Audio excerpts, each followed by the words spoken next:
I very rarely get the chance to top David Dean, so I'm going to do it. But actually, I too was there in '95, which is 22 years ago, and I can actually then go back another 22 years because so I met Duncan when my father was running the English FA, and Don was appointed immediate successor to Sir Alf Ramsey. So I think my maths is right. Duncan was 19, slimmer, playing golf off 2. And over the last, if I was to do funny stories about my times with Duncan around the world, I would use up all 29 minutes, 40 seconds. But he was, and I'd probably burst into tears as well. So anyway, he was, for those of you in the room who know him, you know all there is to know. He was simply a unique, larger-than-life character, and we've got another one here now. We're going to show a very quick video, which I haven't seen, and then we will talk about it, because Charlie's main mission in life now is running the International Champions Cup, which is a tournament which has been going for 5 years now. So why don't we run the video? I'm going to stand over there so I can watch it, and then we'll get going. Don't we get it there? Don't we get it right in front of us? Oh, yeah, maybe we will. I'll tell you. No, we don't. Right. We don't. Let's go to the videotape, as somebody once said. Oh, yes. Christian Eriksen. Yes! How about that? Thomas Muller, he's going to hit it. Oh, that's outrageous.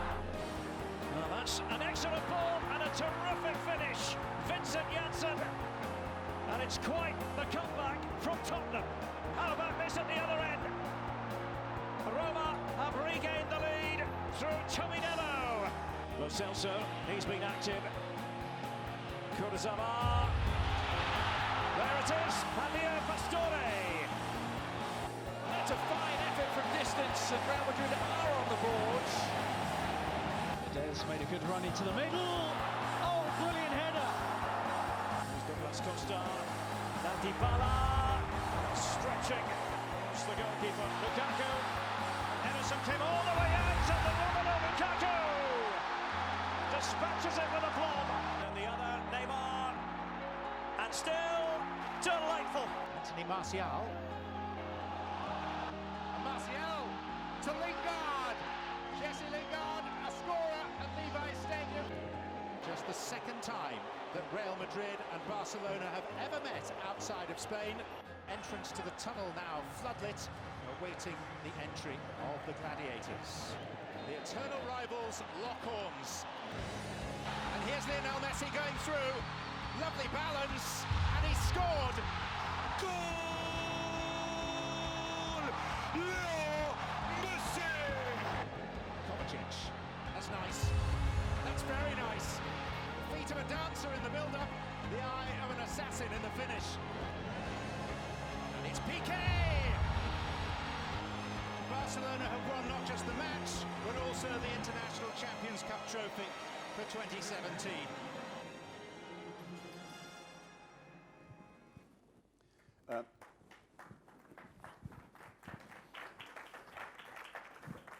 So, of course, you probably all noticed the really weird thing was that all the stadium were full. But so, Charlie, tell everybody quickly about the, though I know you very rarely say anything very quickly. Yes, I'll do my best. But to tell everyone the history of this, and in particular how this has really changed because we're all familiar with the old pre-season friendly that a team goes somewhere around the world, plays a couple of games, how the competition, we'll call it the ICC, works, and also how you've really changed the way this is working. Yeah, I think you have to go back to 2002, August 8th, 2002. I don't know why it stays in my head, but we had Real Madrid against Roma at Giant Stadium, the old Giant Stadium. And I remember Capello was the manager for Roma, Del Bosque was the manager for Real Madrid. And on the dais was Zidane, Figo, Panucci, Totti. It was really quite a who's who. And I remember our dear friend Paul Gardner stood up and said, "What's the big deal? This is just a friendly." A curmudgeon even then. And Capello said, "Wait a minute." He goes, "You see these people here on the dais? You see tomorrow we're going to have 75,000 people at the stadium. There's no such thing as a friendly when you play at this level." And it was sort of it stuck in my head, and Del Bosque after him sort of repeated the same words. And it stuck in my head for years. We were first with the Champions World Series and then with the World Football Challenge. We were constantly trying to find the right formula. But then it was really Stephen Ross and Matt Higgins, the owner of the Miami Dolphins and our owner of Relevant Sports, if you will. And I think he had first gotten into it, Stephen Ross, to bring games to Miami, to his new stadium. And he wanted to redevelop the stadium, which he has since done, and we opened it up with PSG, Juventus, and then El Clasico this year. But I think his beginning was modest in a sense where he said, let's bring some games to Miami.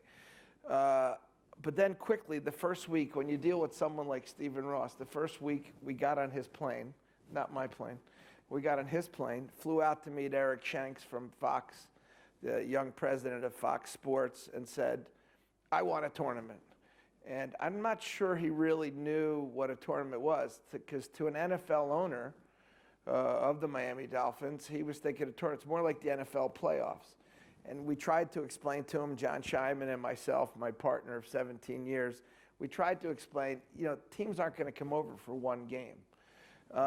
And we came up with a formula. We've been tinkering with it for the past 5 years.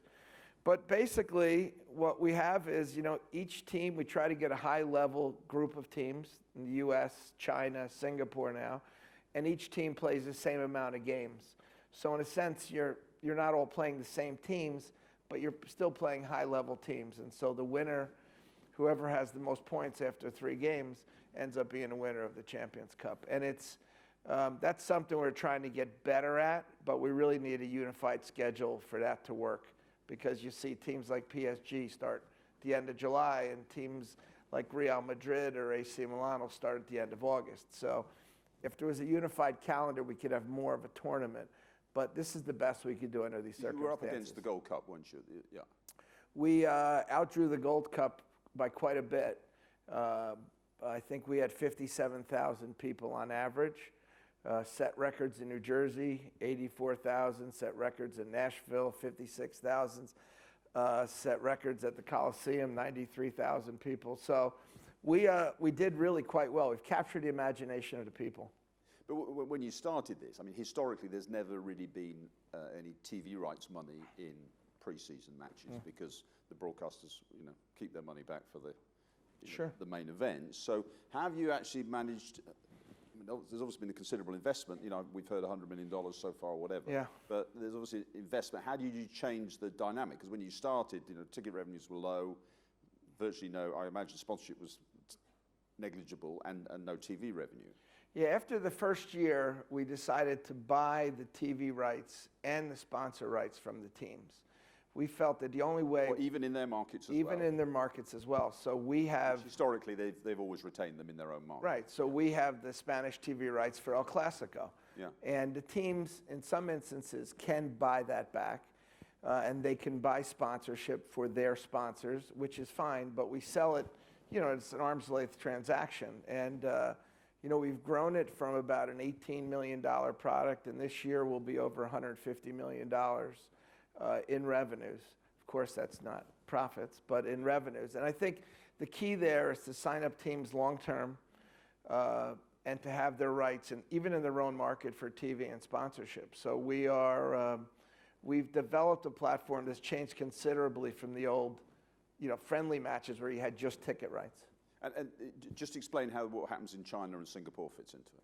Same exact situation. We have... It's the only difference is we'll have only 2 games versus 3 games. Harder to have more of a consistent format so far in China and Singapore, but we've gotten, I think we've done a good job with that. We're getting much better every year. So, but it's the same thing. We own the TV rights, sponsor rights. The teams go there and they'll play 2 games. In Singapore this year, we had Inter, Bayern, and Chelsea, and everyone played each other in a 3-game format. And so that worked out quite well. We had a true winner when it was all said and done. And, it's not dissimilar to the U.S. How do you manage, you're obviously trying to plan this long term. How do you manage the fact that a lot of football managers, as we know, change on a regular basis, and different managers have a different view over, I'm sure remember, Arsene Wenger's view on pre-season, Yes. where they should go. He and Sir remember- he Alex remembers quite and well. Jose Mourinho, these guys have very different views about what they should be doing and where they should be going, and time zones and altitude and all sorts of stuff. So, Yeah, and that's really the challenge. It really comes down to trust. You know the managers for a long time, and they get to trust you. I think there was in 2009, there was a couple myths, one of which is you can't tour around the world and win anything. And in 2009, we had the World Football Challenge, and we had Jose Mourinho with Inter Milan. We had Carlo Ancelotti with Chelsea, Leonardo with AC Milan, and I can't remember the manager now at Club America. But they toured all over the U.S. We had everyone played each other one time. It was a true tournament. And at the end of that year, Jose had won the treble at Inter, and Chelsea had won the double in England. So we look back and we said to people respectfully, to the managers that were, let's say, naysayers, and we said to them, look, these two guys won 5 trophies, and they started in California, ended up on the East Coast, and they were all over the country. So I think that was really the key. The second thing is the managers have bought into it. I'd love to take credit for, full stadiums and the TV, everything has gone really well, but it really comes down to the managers and the players, that they've taken it seriously and they've figured out how to prepare for the season this way. And this has become the big unveil. And it's great for a manager like Jose Mourinho has told me, I want to try my players in this. They're playing in front of 100,000 people. In the next week, they're playing a game at home. And, the press can kill a young kid, but his first games that they've played, kids like Asensio and Isco, their first big games were here at the big house in Michigan with 110,000 people playing against United. So that's not a bad way to enter the space. Timothy, I think I read this, that there was, maybe it was the Classico game, that the cheapest ticket was $250, and the top one was $4,500 or whatever it was. But no, somebody said that it was the biggest revenue game in terms of ticketing of any game ever played in any sport in America. Is that right? That's true. How can that be? Outside of the Super Bowl, Oh, okay. You say American sports. I don't know. NBA. I don't know if there are other games, but we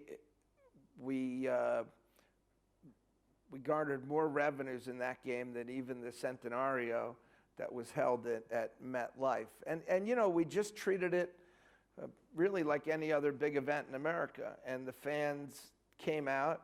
And what we've done, quite candidly, is we've tried to eliminate or at least limit the secondary ticket market. So we found out, I'll give you a good example. It's $250. There isn't going to be a secondary ticket market. Well, you'd be surprised. It's amazing. 75% of the people came from outside of Florida, the state of Florida, to the game. So we had people from Australia, Argentina, and people planned their vacation around it. And we did our little packages, so you got to see PSG Juve, which is not a bad game on a Wednesday. For an open training, which we sold very reasonably, I think $25 or something like that, we had 40,000 people show up just to watch them train. And ESPN had the game had the training on for 3 hours, live TV. Yeah. So, the people have bought into it, but importantly, the networks have bought into it. I mean, we have, as an example, I think we averaged almost 600,000 people a game, and it seems like a little bit for the market, but the Premier League is about 450,000 people a game on NBC. So that tells you where the ICC has come. Yeah.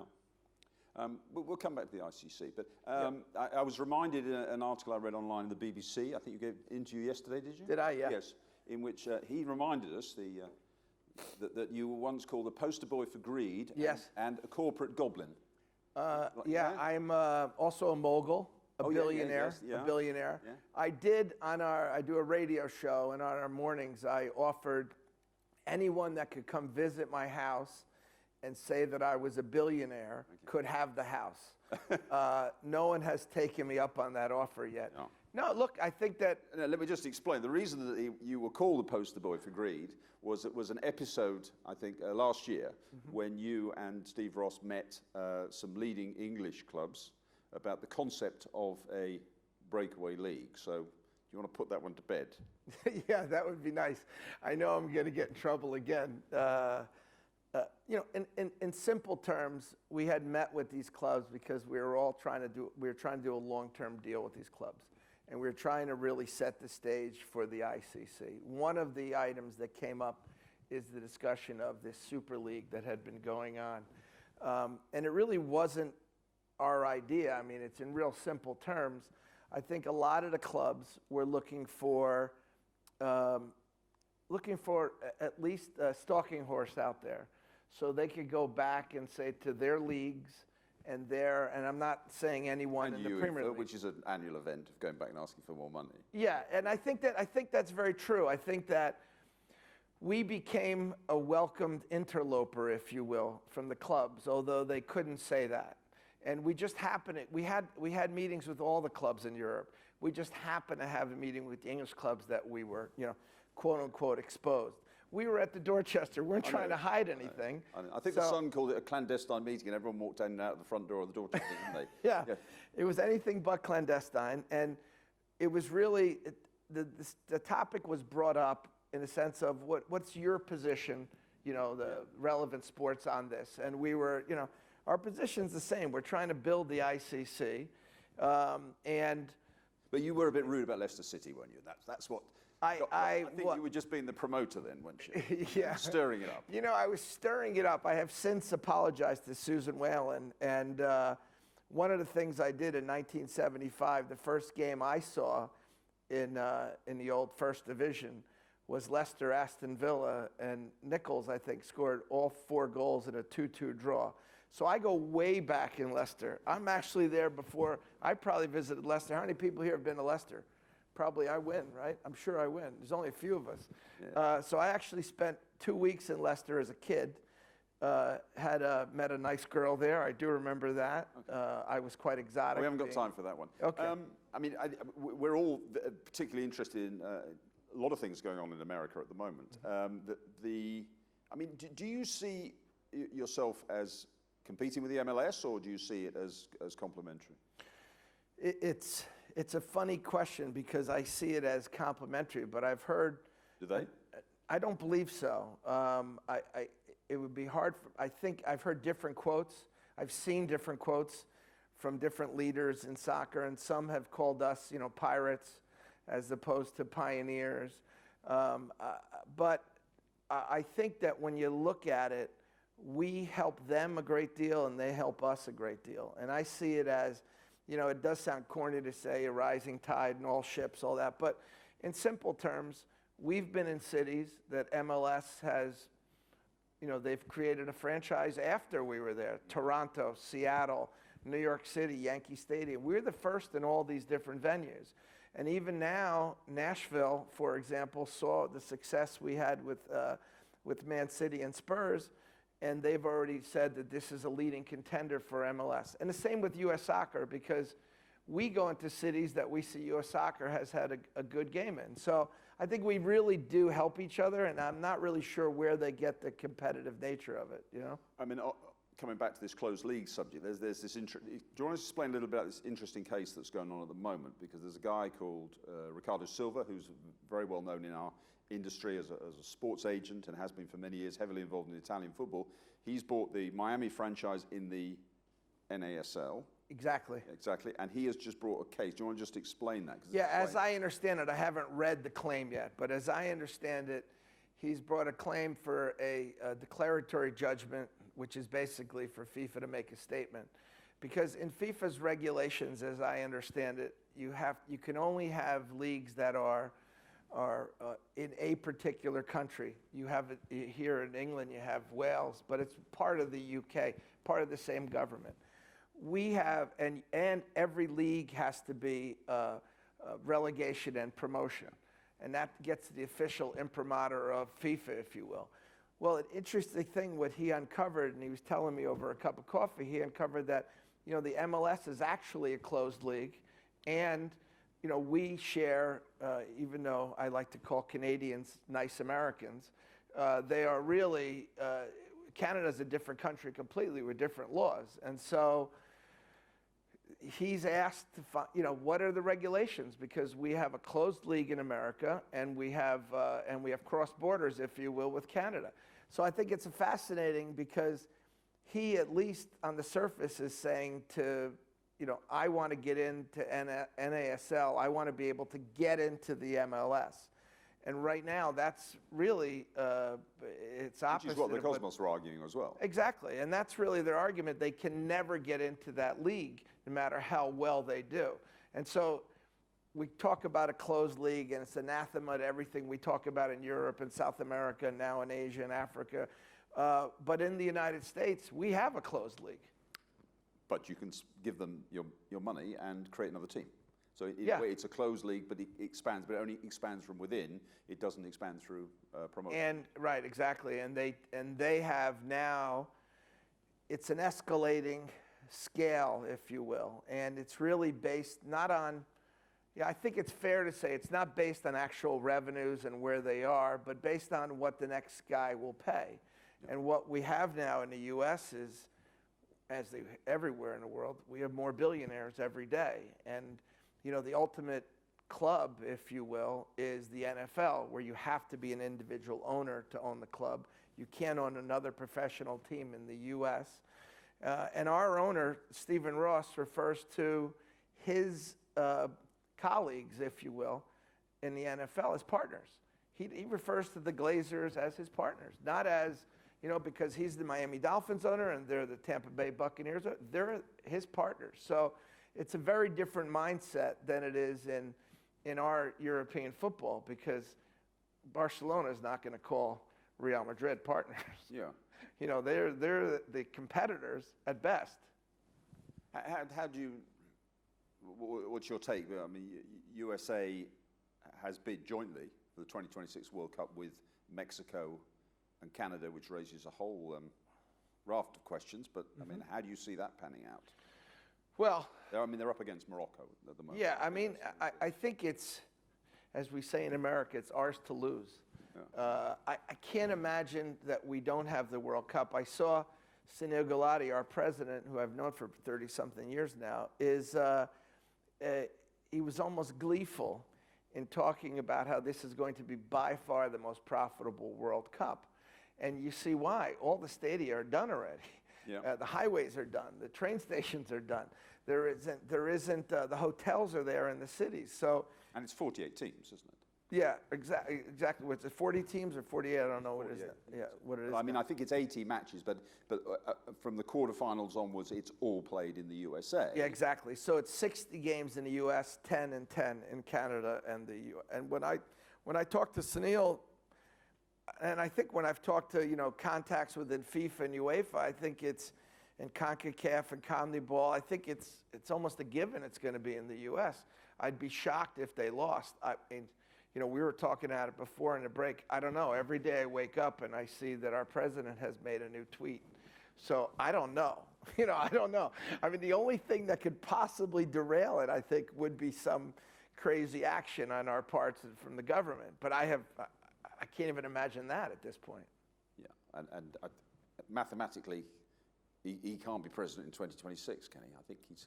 No, not that I'm aware of. Well, we certainly hope not, anyway. Yeah. Exactly. Not at this point, unless they change the laws. But. And what's your take? I mean, I know you're not involved in it directly, but it seems that with this bid going on and the change of government, that whole mission of the Department of Justice and their pursuit of FIFA and executives, and particularly CONCACAF, seems to have calmed down a bit, but do we just...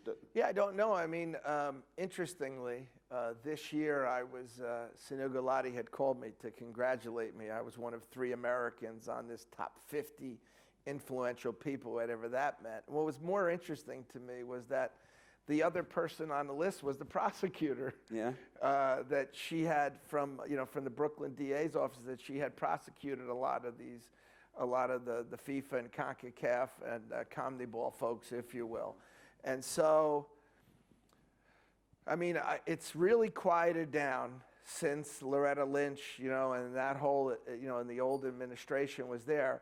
But everyone has said to me, who's certainly more in the know than I am, that it's still there. It's sort of taken at least outwardly and the press a secondary role, if you will. Exactly.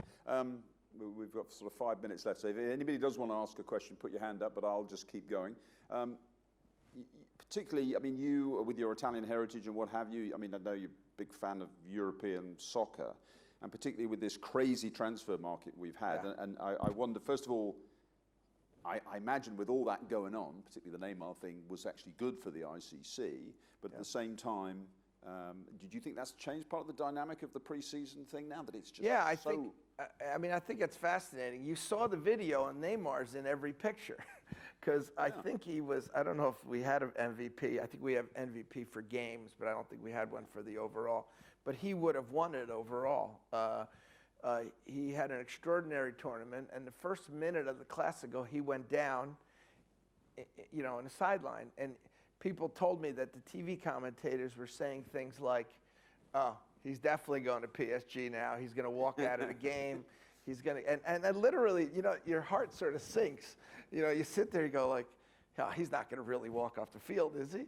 But I think it's really helped the ICC because we've really become the big unveil now. And the TV and sponsors in particular are excited about what's happening in the ICC and who's going to play for whom. And the best example was Neymar this year. Everyone wanted to know where he was going, what he was doing. I don't think there was a press conference that didn't start out with that question to Barcelona. I'm sure of it. Yeah. I mean, I'm involved with a company that pays you money as a broadcast licensee for the ICC, so I love it. But but the relationship with ESPN, is that a long-term one? Yeah, it's for it's another year. We did a 3-year deal, typical 3-year deal. Yeah. That's really changed dramatically. We have I think Fox did it the first year really on a first 3 years really more on a whim that they were Mr. Ross said, trust me, this is going to be big. I think they were surprised. And then ESPN was extraordinarily surprised, I think. I mean, this is the biggest, the Classico this year had a couple million people watching it. If you think about it in simple terms, the biggest MLS game will get 500,000 people. And so the Premier League, as I said, we're averaging almost 600,000 people a game. The Premier League is probably like 450 maybe a game. And NBC paid $160 million for that. Yeah. So, and we're getting peanuts, but I think everyone's waking up to that now, and we've already got inquiries about about the next cycle. And look, the wonderful thing about America, as you know, is you have multiple broadcasters fighting for this, and now out of the blue, Turner bought the Champions League rights. Yeah. So there's another player that was never there before, and so. We think that bodes well for us and for European football, obviously.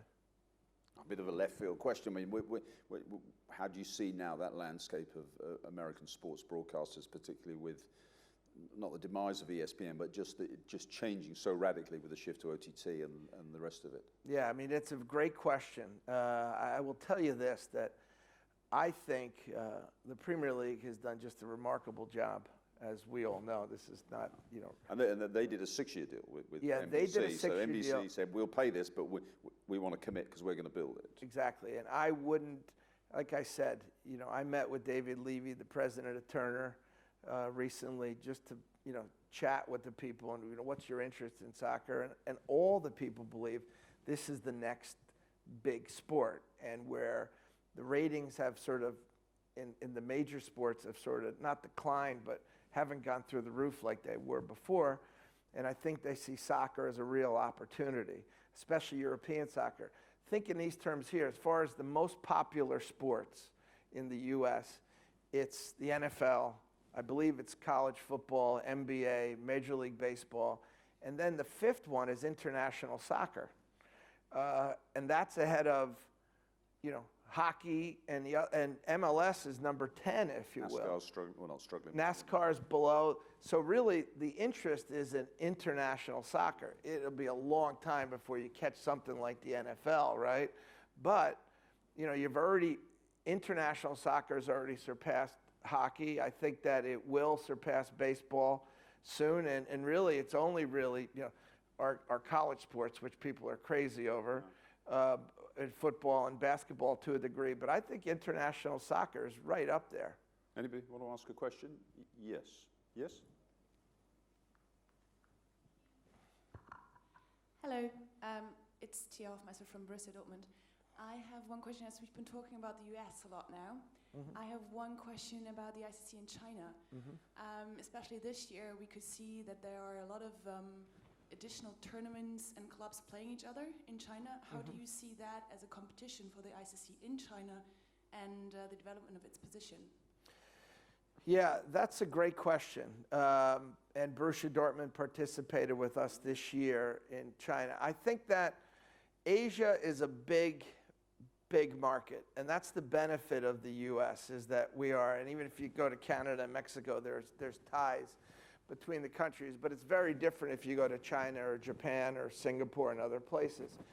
I think we need to do a better job of really defining what the tournament looks like in China. And I think you'll see it'll be much more focused in China and then Singapore. But we've gotten great interest in places like Japan and Korea, and we're trying to work through their bureaucracy, if you will, in playing, European teams playing European teams. The short answer is I think we need to do a better job of the format. And that comes down to what I said earlier in the beginning. Germany is the only country with 18 teams right now, a major country, if you will, in football. And, that gives them a whole nother month to prepare and that the other countries don't have. England has 2 cups as well as the Champions League, the Europa Cup and the league. And so it's tough to find that calendar break to play the games. But China is obviously trying to partly build their own league on the back of star names and paying crazy money. MLS, you don't do that because you have a salary cap, don't you, in the MLS? Yeah. And but so really, the ICC has Americans like an all-star concept, don't they? So they you have the all-star concept in Pro Bowl, you have NBA All-Star Game. So is that partly why things like Clasico work? Because that's why they buy into it. Well, we've now entered into an agreement with MLS to bring them their all-star opponent every year for the next 4 years. And we brought them this year. We bought them Real Madrid. I think America is really simple. There is an arrogance in sports that we have in America that's silly, but it's the World Series. NBA champs used to be the world champs. Yeah. And so we're the only country that makes up the world, even though it's only us that are competing in it. So I think, but in simple terms, Americans like the best and the biggest and the brightest. And that's why, they like European football, because when they hear things like, wow, they paid $265 million for Neymar, the first question is, what does that mean? Did they buy him? You explain to them, but that gets people in America excited, and they want to come out and see the game. Right, I've got to ask you one question, because I want to ask you this. On the basis that Americans like the biggest, the best, etc., talk me through Michael Eisner spending £5 million to buy Portsmouth. He's buying a dream, right? I think that what you see now in England is, it's very comfortable for Americans to work in England. And putting aside the oligarchs, many of your teams are owned by Americans now. Many of your jewels, which if 20 years ago, I'll tell you a quick story. In 2004, we were on one of Mr. Abramovich's ships. And in the room was a yacht. You mean, not a tanker? No, it's not a yacht. It's a ship. It was the Grand Bleu. It was an old icebreaker. Oh, I see. And we had to, I say, park it. That's where I grew up in Elizabeth, New Jersey, which is like Liverpool.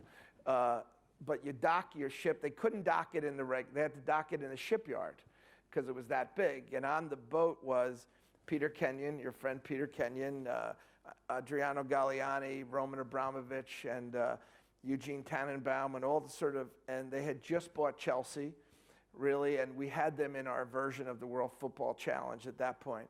And they were playing AC Milan, and don't forget, AC Milan was one of the great teams in the world at that time. And we were there with Jeff Lurie, the owner of the Philadelphia Eagles, It turns out he's a great friend of our owner, Stephen Ross, now. But this is all coincidental. And this is before any investment from Americans in the Premier League, okay? Jeff Lurie said, what's your EBITDA, or EBITDA is earnings before interest, taxes, depreciation, for folks out there who may not know. And they had just set a record for losing 165 million pounds, Chelsea, that year, right?